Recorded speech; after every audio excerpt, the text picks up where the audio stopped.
पढ़ते हैं और बात करते हैं कुछ असातिज़ा के हवाले से जो किसी भी मुआशरे की तरक्की में अहम किरदार अदा करते हैं। कहा जाता है कि जिस मुआशरे में असातिज़ा की इज़्ज़त नहीं होती है, जिनको इस तरह से मुश्किलात का सामना करना पड़ता है, उस मुआशरे से बरकत उठ जाती है। आज हम बात करेंगे होने वाले असातिज़ा जितने भी सरकारी मुलाजमीन हैं उनकी पेंशन और ग्रेजुएटी में को थोड़ी सी कमी की गई है और उसमें से थोड़ा सा कट लगाया गया है। इस हवाले से क्या डिटेल्स हैं और क्या तफसीलात हैं, इस बारे में बात करेंगे। हमारे साथ स्टूडियो में मौजूद है राना लियाकत साहब जो कि general secretary Punjab teachers union है। अस्सलाम वालेकुम। वालेकुम सलाम। सर कैसे हैं आप? जी दुआएं आप। बहुत शुक्रिया प्रोग्राम में आने के लिए। फर्स्टली सर आप मुझे बताएंगे कि क्या सीन है, क्या प्रॉब्लम है, कितनी ग्रेजुएटी कम की गई है, कितनी पेंशन का कट लगाया गया? देखिए आपने भी फिक्रा इस्तेमाल किया कि थोड़ा सा कट लगाया गया। ये थोड़ा सा कट नहीं है, ये तो मुआशी कत्ल है मुलाजमीन का कि जो इन्होंने इकदाम उठाया है। अब अगर आप एक साल पहले चले जाएँ तो पिछले साल मई में जो निगरान गवर्नमेंट थी उन्होंने हमारी लीव इनकैशमेंट जो मुलाजम दौरान सर्विस अपनी छुट्टियां अवेल नहीं करता था उसको कानून के मुताबिक जो कानून है उसके मुताबिक उसको उसके एवज सैलरी दे दी जाती थी और वो सैलरी वो होती थी जो वो लास्ट पे ले रहा होता था, ठीक है। लेकिन इन्होंने उसको इनिशियल बेसिक पे ले गए जिससे हर मुलाजम को तकरीबन को 40 से 60% नुकसान हुआ। हम अभी उसके ऊपर एजिटेशन कर रहे थे और मोहतरमा मरियम नवाज साहिबा उस वक्त वज़ीर आला नहीं बनी थी, इनके साथ हमारी बाकायदा 20 अक्टूबर को एक मीटिंग होती है और उसमें हमारे कोई 165 लोग जो जेलों में थे उनको रिहा भी इन्होंने करवाया। अच्छा इकदाम था, हमने सराहा भी, लेकिन साथ ही इन्होंने एक कमिटमेंट भी की, वादा भी किया कि देखें जब मुझे इक़्तिदार मिला, आगे इलेक्शन आने वाला है, आप दुआ करें कि हम इक़्तिदार में अगर आ गए तो हम इंशाल्लाह ताला ये आपका लीव इनकैशमेंट का मामला और इसके साथ साथ दीगर जो इशू है वो भी हल कर देंगे। उसके बाद फिर 6 फरवरी जब इलेक्शन से 2 दिन कबल फिर हमारा जो अलायंस था अगीगा पंजाब उसके लोगों को बुलाया गया, बाकायदा एक मीटिंग हुई और उसमें भी यही तसल्ली दी गई कि आप बेफिक्र रहें, दुआ करें, 2 दिन बाद इलेक्शन है और इस इलेक्शन में अल्लाह ताला अगर हमें इक़्तिदार दे देता है तो हम इंशाल्लाह ताला आपके सबसे पहले ये मामला जो है ना वो हल करेंगे। अब इक़्तिदार मिल गया, अल्लाह ताला ने इनको नवाज दिया, लेकिन बात यह है कि अब वो वादा कहाँ गया। अब तो वो वादा तो वफा ना हुआ, लेकिन ऊपर से एक और तलवार जो है वो मुलाजमीन पर चला दी गई। मुलाजमीन पर जो तलवार चलाई गई है वो ये है कि पहले मुलाजम रिटायरमेंट के ऊपर जो उसकी पेंशन बनती थी वो उसकी लास्ट जो पे होती थी, फ़र्ज़ करें एक मुलाजम अगर 1 लाख रुपया वो सैलरी ले रहा है लास्ट डे पर रिटायरमेंट वाले दिन, तो उसी के ऊपर उसकी पेंशन बन जाती थी। अब इन्होंने क्या किया कि जी पिछले 3 साल की जो सैलरी इस मुलाजम ने ली होगी ना, आप उसकी एवरेज निकालें और एवरेज निकालने के बाद जो है ना उसकी पेंशन जो है ना उसको डिसाइड करें। भाई इस तरह तो हर मुलाजम को तकरीबन 25 से 30% जो है पेंशन में लॉस हो जाएगा। अगर 25 से 30%? जी जी बिल्कुल।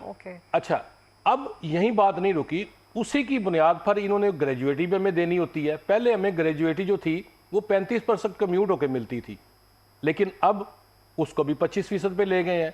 35% कम्यूट होके मिलती थी, इसका क्या मतलब है? ये जो हमारी पेंशन बनती है ना उसमें से जो 15 साल की एडवांस हमें पेंशन मिल जाती थी, जो कि 10 या 12 लाख या 20 लाख रुपए बनती थी।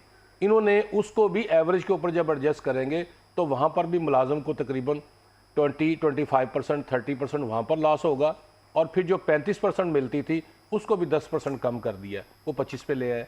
यानी कि हर तरफ से मुझे नहीं समझ आ रही कि ये पाकिस्तान में दोहरा कानून क्यों है कि आप सिंध में चले जाएं, बलूचिस्तान में चले जाएं, KPK में चले जाएं, वहाँ पर ये कानून नहीं है, लेकिन पंजाब में ऐसे कानून, ऐसे काले कानून क्यों राइज किए जा रहे हैं? इसलिए कि किसी को पंजाब की तरक्की अच्छी नहीं लग रही।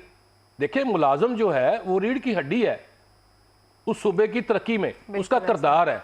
आज देखें ना पंजाब में 3.25 लाख उस्ताद है, वो सारा परेशान है कि यार हमारे साथ इन्होंने क्या कर दिया है, हमारी इन्होंने पेंशन कम कर दी है, ग्रेजुएटी कम कर दी है, लीव इनकैशमेंट पे पहले इन्होंने शब खून मारा हुआ है। तो अब वो उस्ताद जो मुआशी तफक्करात में घिरा हुआ है, परेशान है, वो किस तरह पढ़ाएगा? और मैं ये समझता हूँ कि हम खुद परेशान हैं कि वज़ीर आला पंजाब, इनके वालिद मोहतरम भी सूबे के वज़ीर आला रहे हैं, इनके चचा भी रहे हैं, उन्होंने कभी ऐसी कोई पॉलिसी नाफज नहीं की। क्या ये सारी पॉलिसी इनके ज़रिए ही नाफज की जानी है? क्या कोई ऐसी साजिश तो नहीं हो रही कि जिस तरह मियाँ नवाज शरीफ साहब और उनकी आगे बेटी हैं, इनको नाकाम करने के लिए और इनके खिलाफ आवाम को भड़काने के लिए, मुलाजमिन को सड़कों पर लाने के लिए इनसे इस तरह के इकदाम करवाए जा रहे हैं। तो सर आपकी उसके बाद मरीम नवाज साहिबा से ऐसी कोई गुफ्तगू या कोई मुआहिदा या जी, बात मैं कहता हूँ मिलना ही महाल है। हालांकि जिस तरह इन्होंने 6 फरवरी को बुलाया था, इनको चाहिए था कि ये बुलाती, बात करती। अगर सूबे में कहीं फाइनेंशियल क्राइसिस हैं तो उसके और भी बहुत सारे हल हैं। यहाँ पर तो 530 अरब रुपया लोग जो है वो जालसाजी से रिफंड निकलवा लेते हैं सेल टैक्स में से। तो मुलाजमीन को अगर 10-12 करोड़ अरब रुपया देना पड़ जाए तो कौन सा फ़र्क पड़ जाता है ख़जाने पर। दूसरी, रियासत माँ जैसी है और माँ को जो है ना सबको एक जैसा सलूक करना चाहिए कि जब सिंध में, बलूचिस्तान में, KPK में इस तरह के काले कवानीन राइज नहीं है तो फिर पंजाब में क्यों है। पंजाब वैसे भी बड़ा सूबा है, आबादी के लिहाज से भी और फाइनेंशियल लिहाज से भी बड़ा है। जब आप एक तरफ तो सरप्लस दिखाते हैं कि जी हमारे पास इतना सरप्लस है, तो दूसरी तरफ आप मुलाजमीन का गला घोंट रहे हैं, उनको जिंदा दरगोर कर रहे हैं। भाई अब देखें कि लोग रिटायरमेंट के बाद बुढ़ापे में भीख मांगेंगे। आपने 38 साल पहले मुझसे एक मुआहदा किया था कि जी हम आपको रिटायरमेंट के ऊपर इतनी पेंशन देंगे, इस हिसाब से देंगे। अब जब मैं रिटायरमेंट के करीब आया हूँ तो आपने उस पर कट लगा दिया, मेरी गर्दन पर तलवार चला दी है।